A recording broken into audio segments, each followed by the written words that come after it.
I, James, am a slave of God and the Master Jesus, writing to the 12 tribes scattered to the kingdom come. Hello.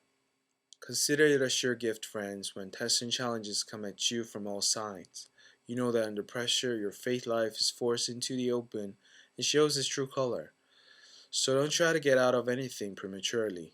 Let it do its work so you become mature and well developed, not deficient in any way. If you don't know what you're doing, pray to the Father. He loves to help. You'll get his help and won't be condescended to when you ask for it.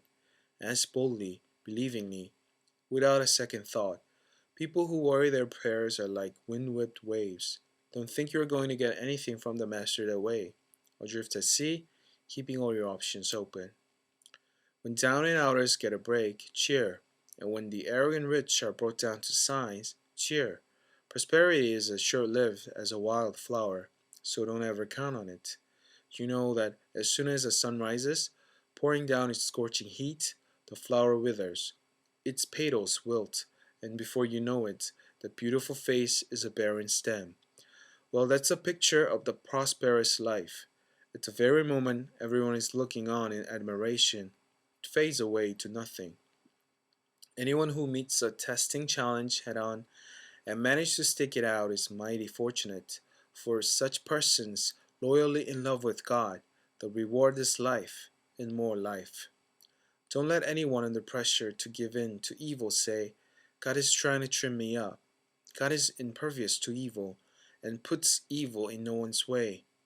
The temptation to give in to evil comes from us and only us. We have no one to blame but the leering, seducing flare up of our own lust. Lust gets pregnant and has a baby, sin. Sin grows up to otherhood and becomes a real killer. So, my very dear friends, don't get thrown off course. Every desirable and beneficial gift comes out of heaven. The gifts of rivers of light cascading down from the Father of light. There is nothing deceitful in God, nothing two-faced, nothing fickle. He brought us to life using the true word, showing us off as a crown of all his creatures. Post this at all the intersections, dear friends. Lead with your ears, follow up with your tongue, and let anger straggle along in the rear. God's righteousness doesn't grow from human anger. So throw all spoiled virtue and cancerous evil in the garbage. In simple humility, let our gardener, God, landscape you with a word, making a salvation garden of your life.